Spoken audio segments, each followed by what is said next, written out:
Ganito katindi ang naging lagay nitong si Inoue sa mga kamay ng ating pambato. Tila hindi naging maganda ang mga patama at lakas ng suntok na tinanggap nito mula sa ating kababayan at inilabas itong naka-stretcher sa harapan mismo ng mga kababayan niya.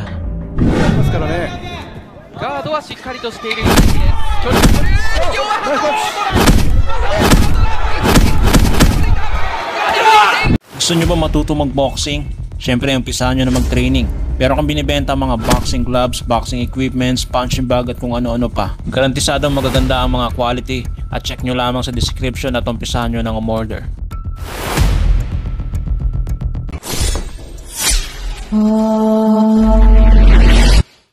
Sa bawat dayo ng ating mga kababayang boksingero para lumaban sa iba't ibang bahagi ng mundo sa larangan ng boxing, ay 70% lamang ang tsansa ng ating mga pambato na manalo sa laban sa tuwing umaabot sa sukdulan ang laban at ipinapaubaya sa mga hurado ang nasabing naging laban. Ngunit hindi naman sa lahat ng oras ay ganoon na nangyayari, dahil meron pa tayong mga 30% na manalo ang ating mga kababayan sa pamamagitan ng knockout.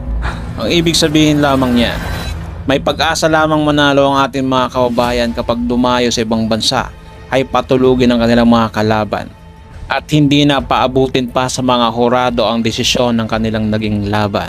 Bagamat may maliit na porsyento na may nanalo na ating mga kababayan via unanimous decision sa ibang bayan, ay hindi ito sapat para maging kumpiyansa ang ating mga kababayang boksingero kapag dumadayo sa ibang bansa. Kung lakas lamang ng suntok ang pag-uusapan, ay pwedeng makipagsabayan ang ating mga pambato sa mga world caliber na mga boksingero sa ibang bansa.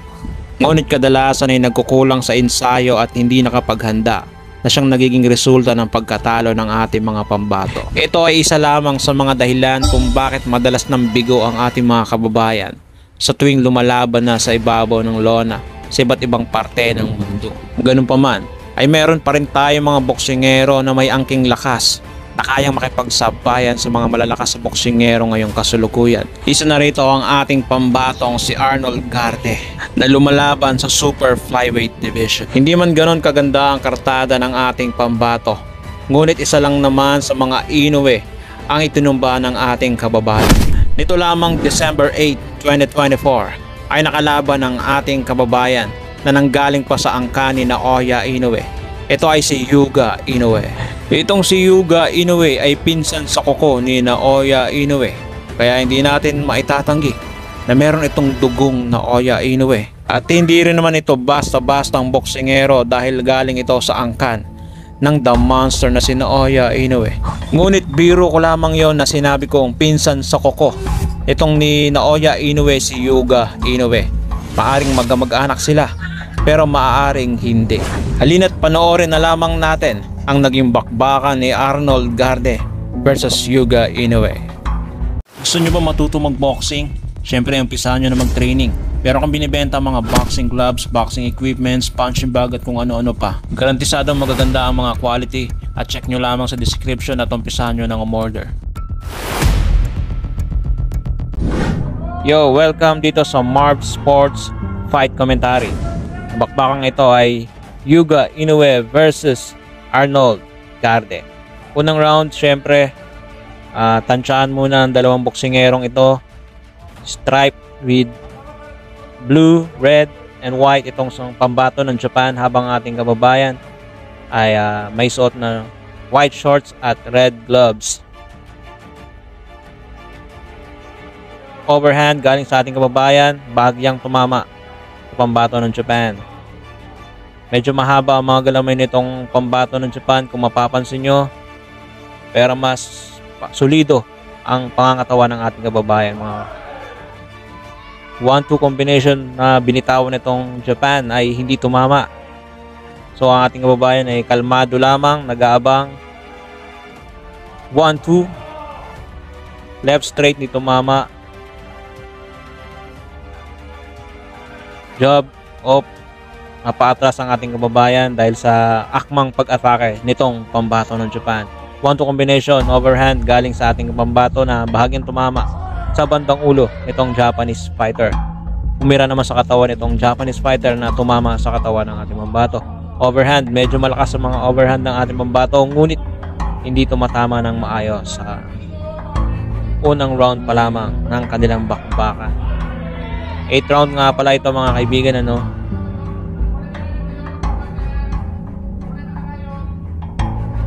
Job mula sa ating kababayan, Philly Shell defense. You know.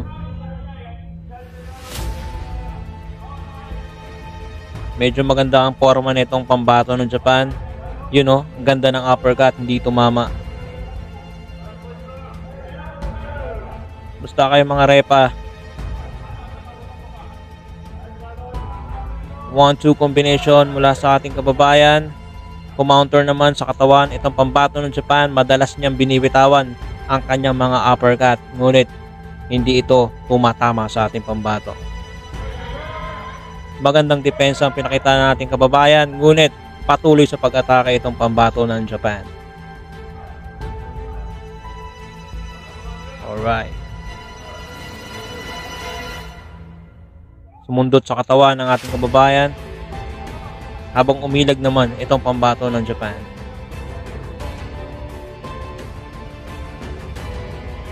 Pumasok sa ilalim, sa loob.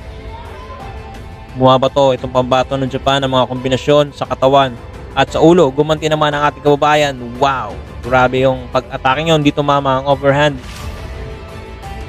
Left hand galing sa ating kababayan. At ang pagtatapos ng round 1. So ngayon round 2, siya nga pala mga repa, mag-join kayo sa ating sa ating community. Pwede nyong mapanood yung mga nakaano dyan, mga video na members lamang ang makakapanood, guys. Okay, round 1, ay round 2 na pala, guys, no? So kapaan pa rin ang dalawang boksingero. Ating pambato ay masusi niyang inaaral itong galawan ng pambato ng Japan na si Yuga Inoue. 1-2 combination sa katawan, umatake ulit, pero tumatama lang sa depensa ng ating pambato, ngunit mapapansin natin na medyo malakas sa mga birada ng Japanese fighter na yun, no? Kung iba-iba lang mga boksingero na yun, lumuhod na yun dahil sa mga body shots na pinapatama itong pambato ng Japan. Jab mula sa ating kababayan, naunahan dahil sa haba ng galamay. Tumama yung jab nitong Japan dahil mas mahaba nga itong kamay ng Japan dahil nagkasabay sila, no? 1-2 up. Hook, tumama. Bumira sa katawan natin pambato, sa katawan, sa ulo, isa, dalawa. Depensa, tumama. Maganda rin ang depensa nitong parehong boksingero, no? Dahil kahit patama nilang dalawa, sa depensa lang din tumatama. Pero mapapansin natin na may lakas din itong parehong boksingero. Kung mapapansin nyo, umi-impact talaga yung mga suntok nila, guys, no?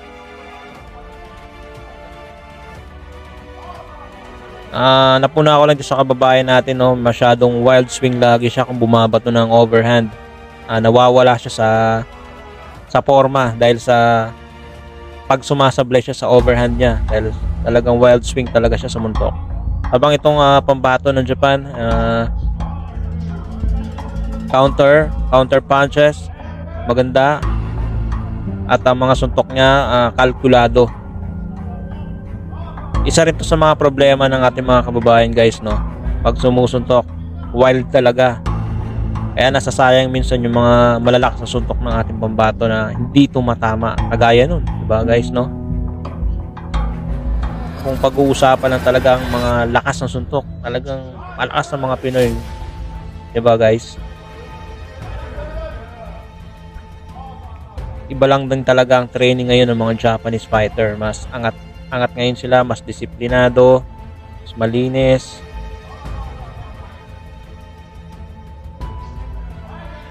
Pero pagdating sa lakas, ay stamina din naman ng ating mga kababayan na medyo kulang lang talaga sa ensayo. Kadalasan wala na talaga yung kagaya ni Manny Pacquiao na pag nag-ensayo talagang buhos lahat, paparusahan ng sarili. Okay, round 3 na pala tayo, guys.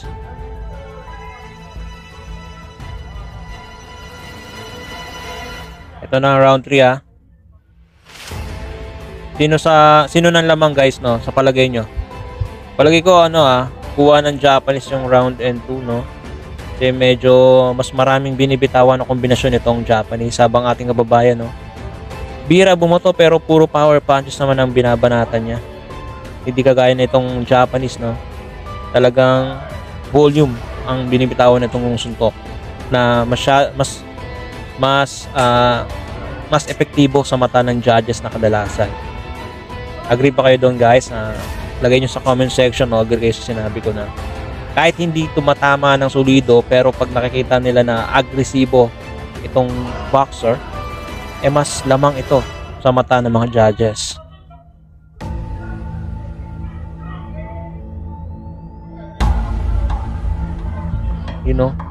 Pak! Grabe yung overhand na yun. Tumama ng isang kanan ng ating kababayan. Medyo naramdaman niyo ng Japanese na si Yuga Inoue yung suntok ng ating pambato.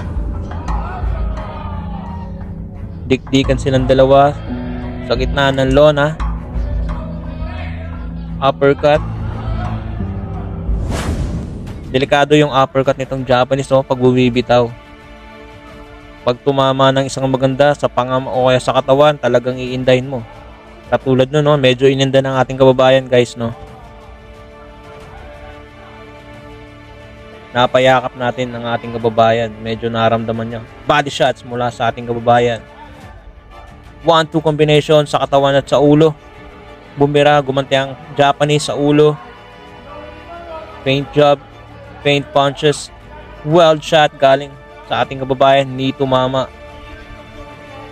Medyo mas maliit pala ng bahagya ang ating pambato, no?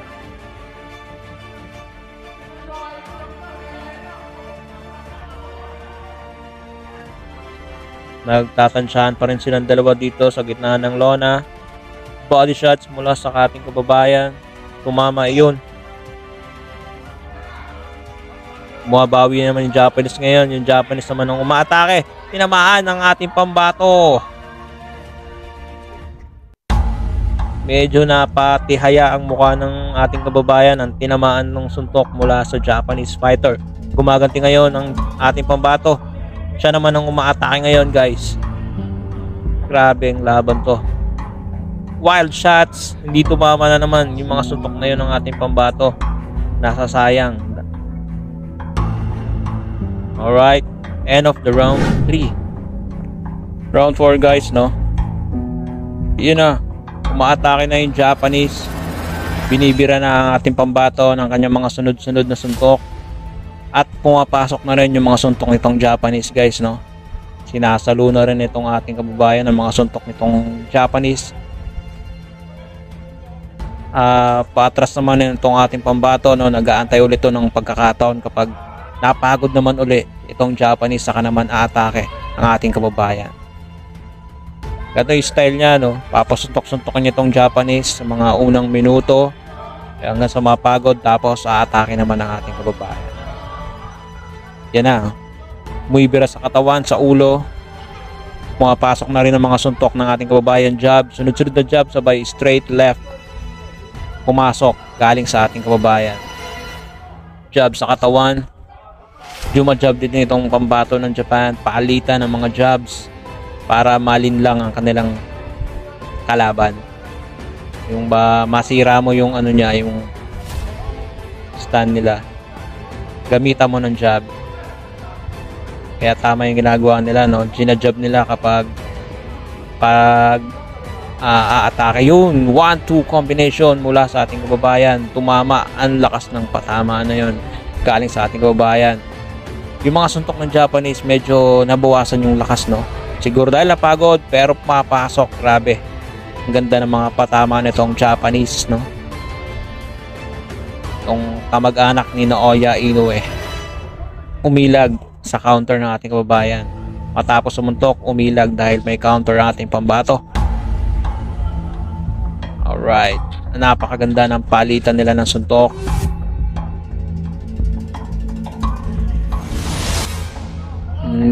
Hindi natuloy ang mga kombinasyon na nakasetup mula sa ating kababayan. Tumama ng kaliwa ng Japanese.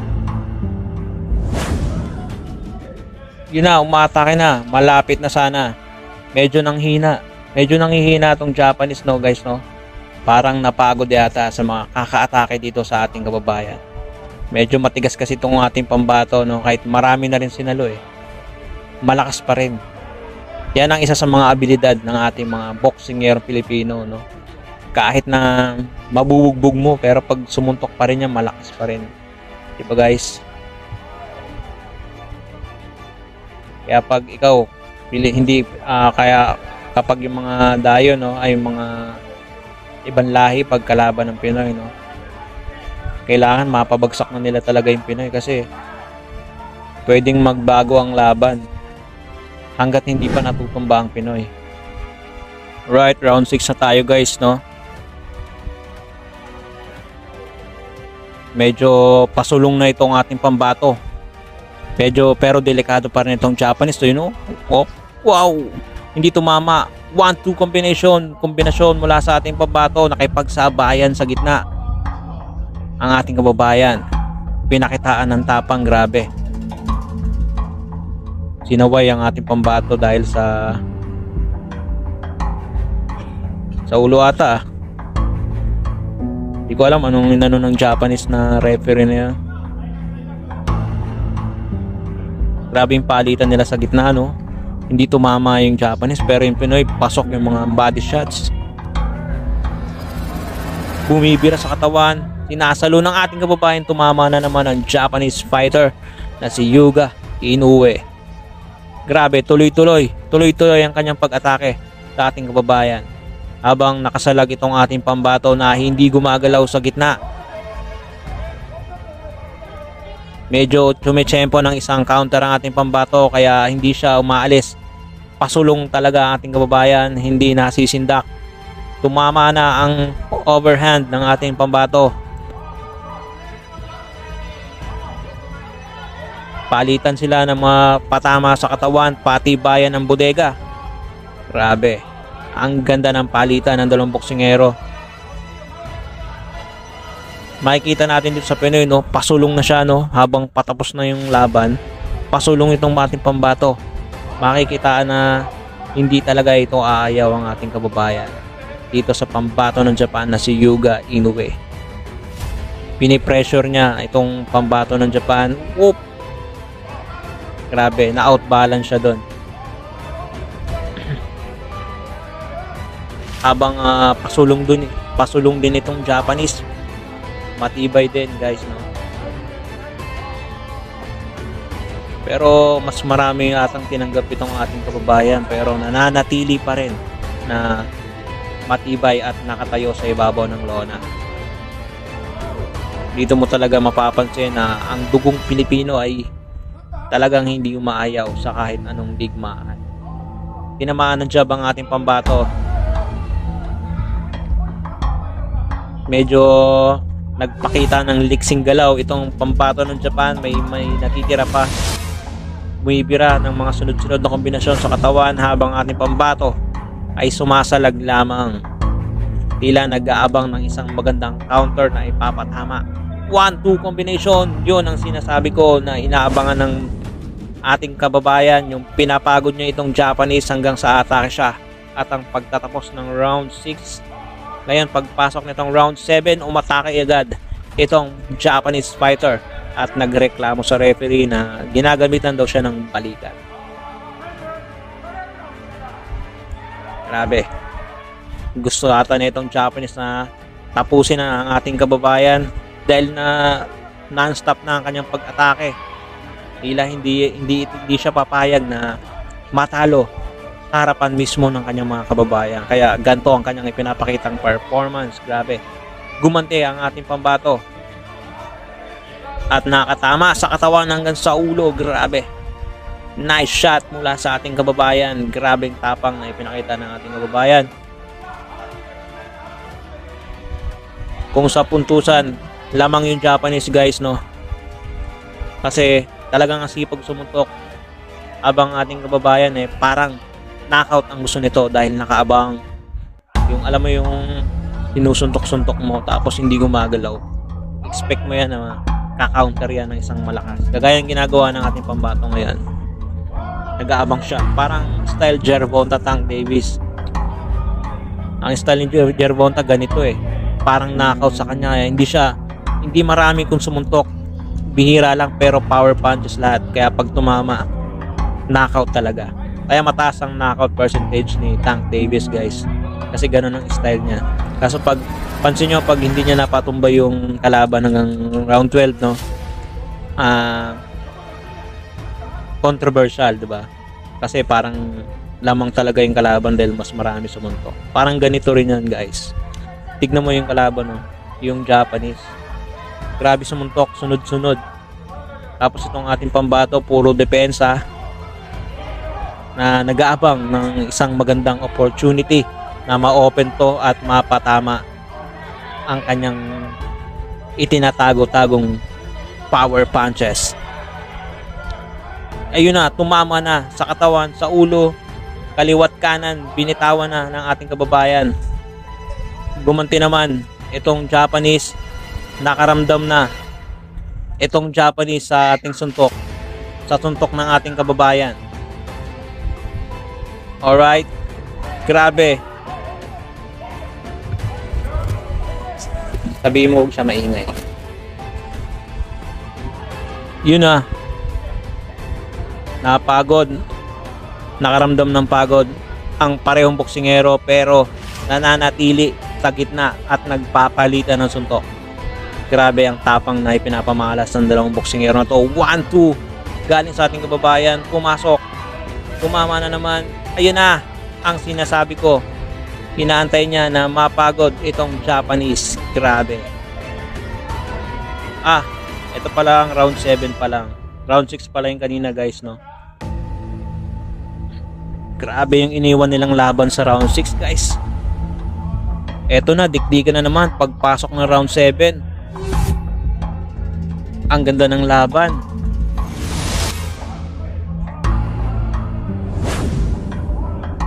Yung forma ng ating kababayan, no, nakaakma sa counter, no? Nakababa yung isang kanan niya.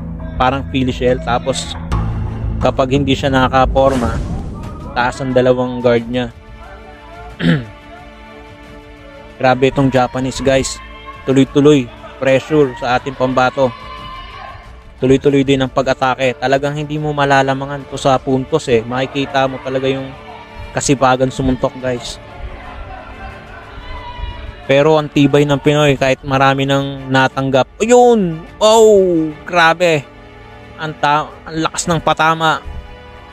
Kaliwat kanan sinalo ng Japanese na si Yuga Inoue. Nayuga talaga yung ulo nyo, guys, no? Pak-pak, 1-2. Oh, sa katawan. Sunod-sunod. Grabe yung binitawan. Oh, huwag kang yayakap. Sabi ng Pinoy. Tuloy natin tong bakbakan sa gitna. Pumayag yung Japanese, oh. Tara, sabi niya. Hindi ako papatalo, ika nga ng Japanese. Pero ang dugong Pinoy, guys, lalo naman ako, parang gano'n, no, guys. Tumama ang kaliwa. Bahagya lamang pero hindi inanda ng ating kababayan. Medyo nagre-reserba ng hangin ang parehong boksingero dahil napapalapit na rin ang mga huling rounds. Medyo mababa ang mga suntok sinaway ng referee. Alright, simula ulit. Uppercut, tumama sa Pinoy. Yan na. Medyo nag-aabang ang ating kababayan.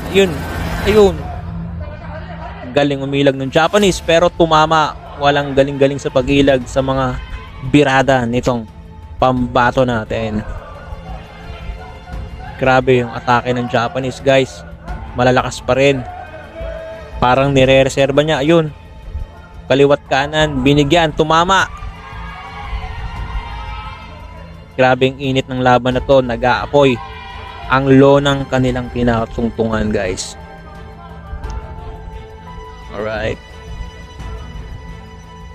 Wow. Sayang, di tumama yung counter uppercut ng ating kababayan. Inabang niya eh. Pero hindi tumama ng maayos. Yun! Grabe! Ayun! Sa pool ang Japanese. na si Yuga Inoue bumagsak. Tinigil na ng referee. Grabe yung kombinasyon na yun, no? 1, 2, 3. Nahilo doon. Sabay sinundan niya ulit ng 1, 2, 3 combination. Doon na bumagsak. Napasuntok na lang sa hangin ng ating kababayan. Grabing laban na ipinamalas ng parehong boksingero, guys. Grabe. Congrats sa ating pambato, no? Ang ganda ng laban na to, guys. Napagtagumpayan niya na matalo itong isa sa galing sa mga angkan ni Naoya Inoue.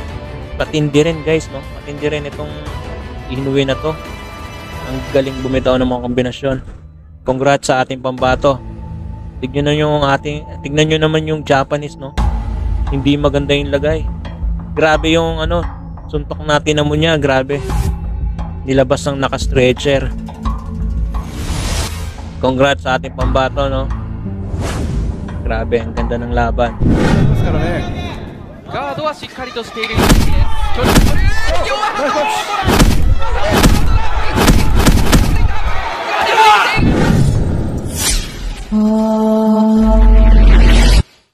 Hindi maitatanggi na ang bansang Japan ngayon ay ang may pinakamalaking market sa sports ng boxing pagdating sa lower weight class division. Sa pangunguna ito ng kanilang ipinagmamalaking The Monster ng Japan na si Naoya Inoue, pumapangalawa dito na si Junto Nakatani, ang isa rin sa mga hari sa lower weight class division. Ito naman ay sa 118 pounds bantamweight division, habang si Naoya Inoue sa 122 pounds super bantamweight division. Kaya naman, pag nakakatanggap ng hamon ng ating mga pambato galing sa bansang Japan, ay hindi na sila nag-aatubili at agar nilang tinatanggap ito. Ngunit alam naman natin ang mga posibilidad na pwedeng mangyari kapag dumayo ang ating mga pambato sa bansang Japan. Maaaring madaya sa score o maging one-sided ang mga desisyon ng referee pagdating sa ibabaw ng lona. Kaya naman ang mga nagiging tanging paraan ng ating mga pambato pag lumaban sa ibabaw ng lona sa bansang Japan ay patulugin mismo ang kalaban para malinis ang pagkapanalo at maiwasang madaya sa scorecard sa ating mga pambato.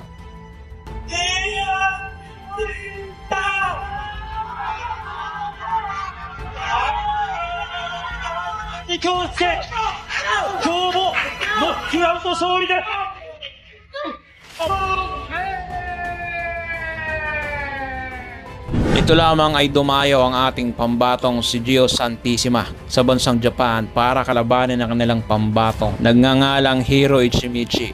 Importante para sa ating pambato ang labang ito dahil 3 beses na tinalo ang ating kababayan sa bansang Japan na puro unanimous decision.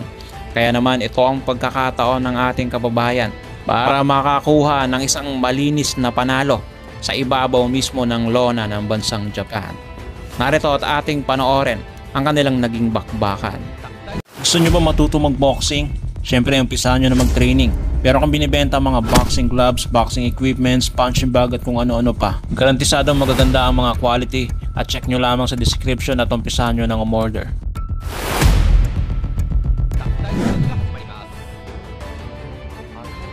Hello, welcome back sa ating fight commentary dito sa Marv Sports TV.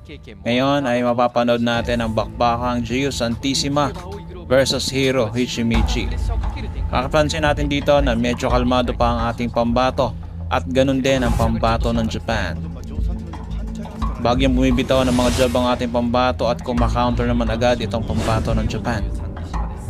Sa laban na to ay balak may patunayan itong ating pambatong si Gio Santissima dahil sunod-sunod itong tinalo dito sa bansang Japan ng 3 beses na puro unanimous decision. Kaya naman dapat niyang manalo via knockout sa laban na to. Kung mapapansin natin mga kaibigan na mas malaki itong pambato ng Japan at mas mahaba ang mga galamay sa kanyang reach advantage, habang ang ating kababayan ay tanging lakas at abilidad lamang ang kanyang bit-bit nito sa ibabaw ng lona para harapin itong pambato ng Japan, mga kaibigan. Medyo hirap pa siya makapasok dito sa unang mga rounds dahil nga sa haba ng galamay. Dahil kita may mga counter na yon, kumaka-counter agad itong pambato ng Japan kapag pumapasok ang ating pambato. Right, straight, hindi tumama. Medyo pinukuha na ng tiyempo ng ating pambato Feint, puro feint jab, 1-2 combination. Medyo dumaplis dito sa pambato ng Japan. Overhand, tumama. Galing sa ating kababayan. 一道の方もしっかりブロッキングできてますね。そうですね。立ち上がりですよ。ただね、やっぱりフィリピン選手はね、本当思い切り振ってきますから、パンチ一発でね、やっぱ倒されますからね、そこは注意したいですね。静かな立ち上がりではありますが、かなり緊張感があります。この左のジャブ。できればセレスさん、ジャブ届かせたいというのはあるかもしれません。まあ、そうだね、右はやっぱ合わせて、右はそう簡単にはジャブ打てないんですよね。確かにサンティシマも右のパンチを狙っているような雰囲気ありますね。感情選手は遠い距離から右のオーバーハンドを狙って接近したら左のフックを思いっきり打ちに行きますからね。ブロッキングしっかりとしながらという。今度はリング中央を取ったのが一道です。この距離でフェイント入れながらね、一塁でずっと左打ちたいですね。左のリードが届けばペースを握れると思うという話もしていました。この左のジャブです。左から右、この右のストレート非常に硬いんです。一道のパンチ入ってくるところに左のフック。サンティシマもセレスさんちょっと経験しているような感じありますか？してますね。残り10秒です。まだ高いフリーミットありません。左ジャブから伸ばしてくるところ、最後はパタシ。 So ayun, sa unang rounds ay mapapansin natin na medyo dikit ang kanilang naging bakbakan doon dahil kapwa sila na tinatansya nila ang kanilang mga lakas. Ngayon dito sa pagpasok ng ikalawang rounds ay titignan natin kung magbabago ang kanilang bakbakan, kung ibibigay na nila ang kanilang mga lakas. Yun, straight 1-2 combination mula sa pambato ng Japan na bahagyan naman ang nailaga ng ating pambato. Tumama naman yun ng konti. Habang itong ating kababayan ay tinatansya pa rin itong lakas ng pambato ng Japan.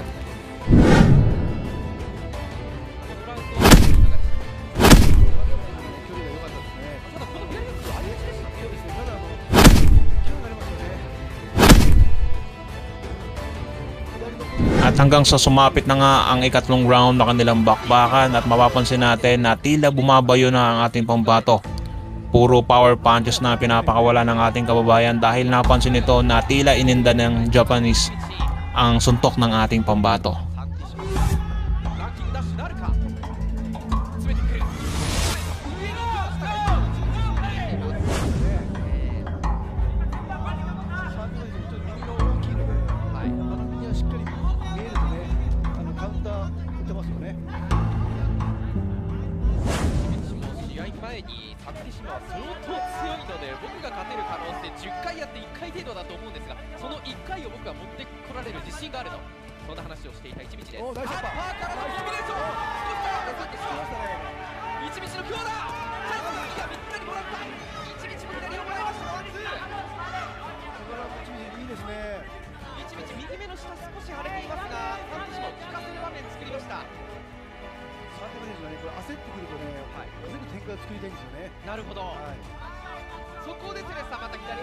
So dito makikita natin na tila mainit na ang kanilang bakbakan at chinechempohan na ng ating pambato kung papaano patutulugin itong pambato ng Japan.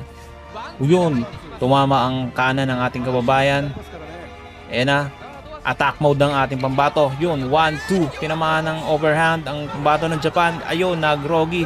Yun, 1-2 combination. Ayun na, inawat na ng referee mga kababayan at matagumpay ang ating pambato na ang kanilang plano ay patulugin itong pambato ng Japan sa mismo kanilang lugar. Napakalakas nito ni Gio Santissima ng pagkakataong ito. Ayun, yumakap na sa ito sa kalaban niyang Japanese for respect sa kanyang kalaban. Grabe ang patience ng ating kababayan kung paano niya kinalmahan ang kanyang sarili hanggang sa matsempohan niya ang pagkakataon na pwede na niyang araruhin itong pambato ng Japan kung mapapansin niyo mga kaibigan. 'Di ba? Napakagaling ng kanilang strategiya sa bakbakan ito.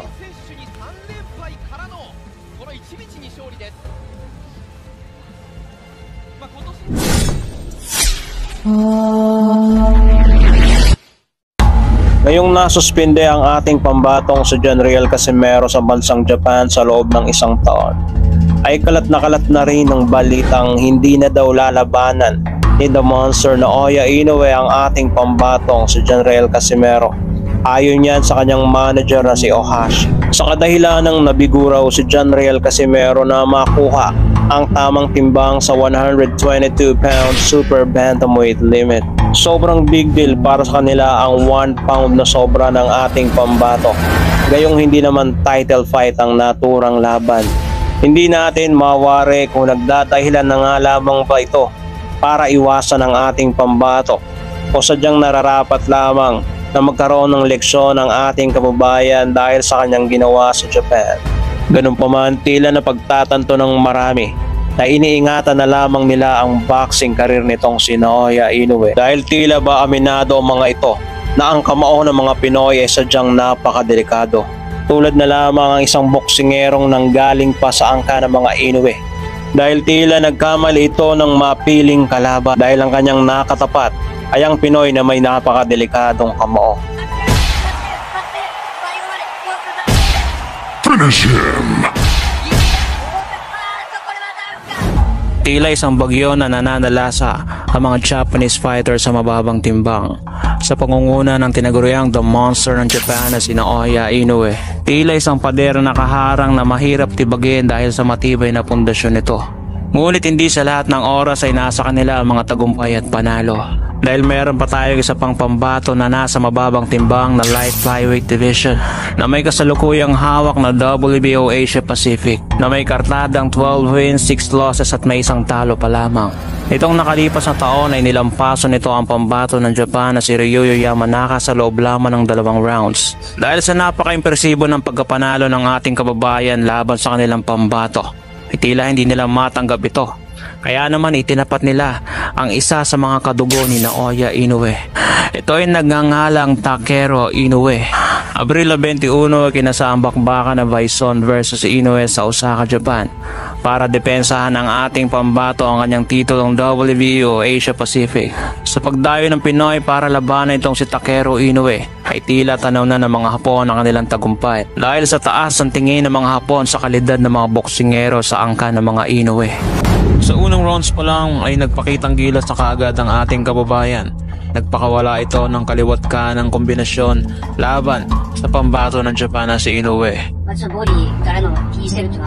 なるほど。になってますね。バイソン選手、踏み込みが早い。もっと左に。すごいパンチ。しかもこれを見るや否やもうバイソンが一気に来る。なんとかもう前半はパンチに慣れてるから。すごいパンチ打ってくる。ディフェンスを。そしたらちょっとここはいいですね。そうですね。あと単発で終わらないことですね。パンチ砂で食ってくるところも怖いです。はい。相手はもう単発では来ない。触りますね。右。これも効いたか？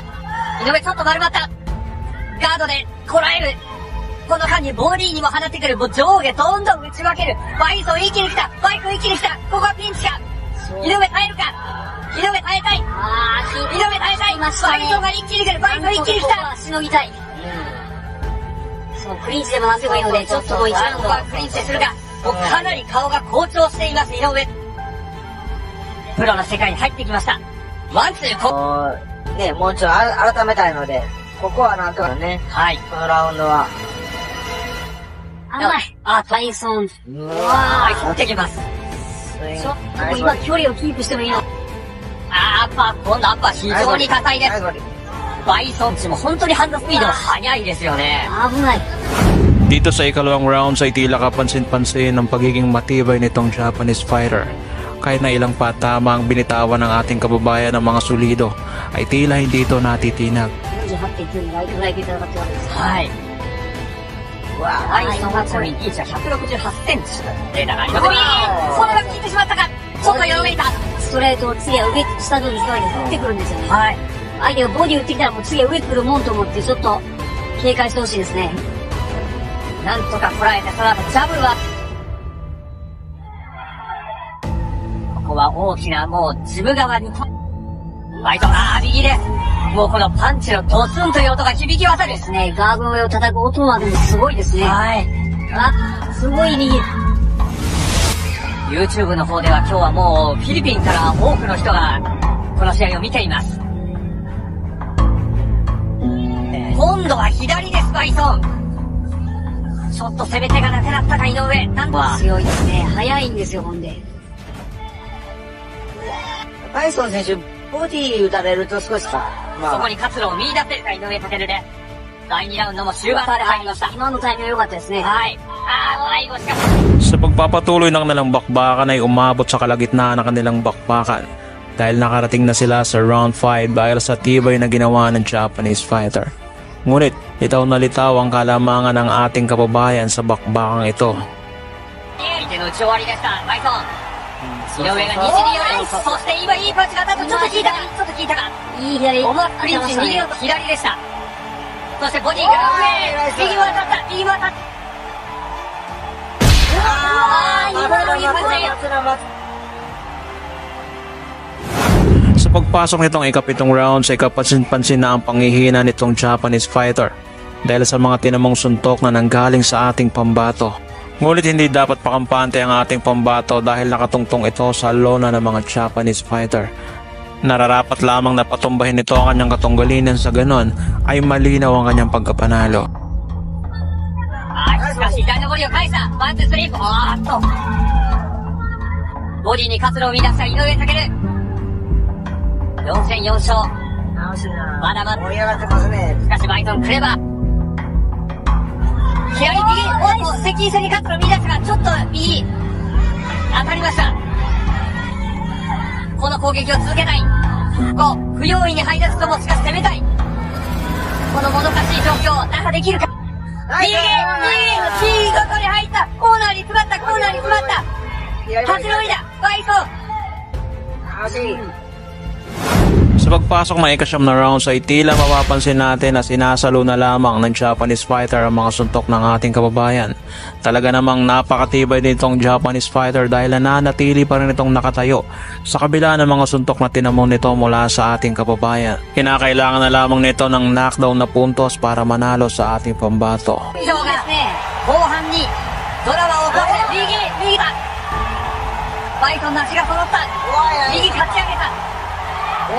アッパーはこんな展開が待っていました。まさにシーソーゲーム。左が当たった。バイソンは両者にとって踏ん張りどころ。左ボディにも当たる、顔面にも当たる。井上左をかち上げる。右奥を切る。返したバイソン。左のボディ、ナイスもう一回かち上げた。そして右反発ですが当てる。そうですね、バイソンも今しんどい。バイソンにとってもしんどいところ。引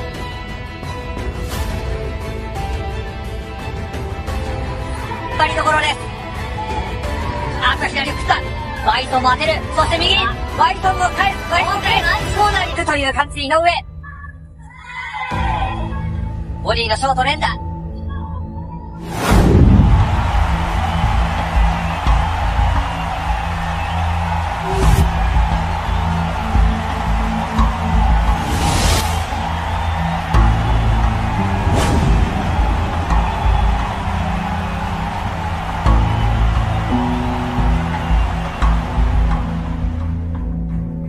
後半は井上優勢で来ています。ただ打たれ強い、バイソンも打たれ強しい戦いだ。両者体を好調させてイライラについて立っていればという感じですよね。に倒れないというバイソンの気概も見えます。そしてその中でも反発を当てます。右、おっとバランスが崩れた。大丈夫です。バイソン耐える。だいぶ足張り切れなくなってきたバイソン。井上も苦しい。ただ井上には意をまとめる。ここね。どうですかね。この接近してくるバイソンをなんとかいなして得意の中間距離から踏み込みたい井上。バイソン右、アッパーだ。アッパー勝ち上げた。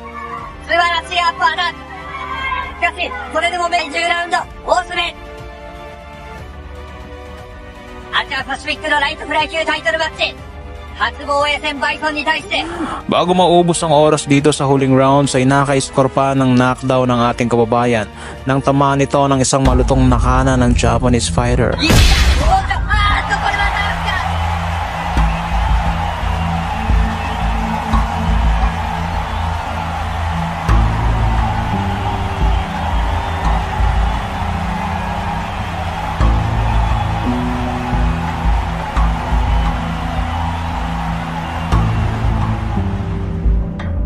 Nakabangon pa naman ang Japanese ngunit wala ng oras na nalalabi.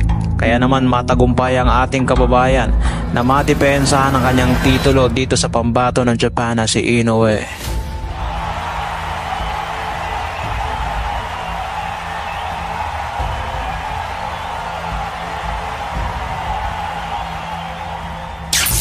Kung nagustuhan nyo ang video ng tampok natin ngayon, paki-like and share.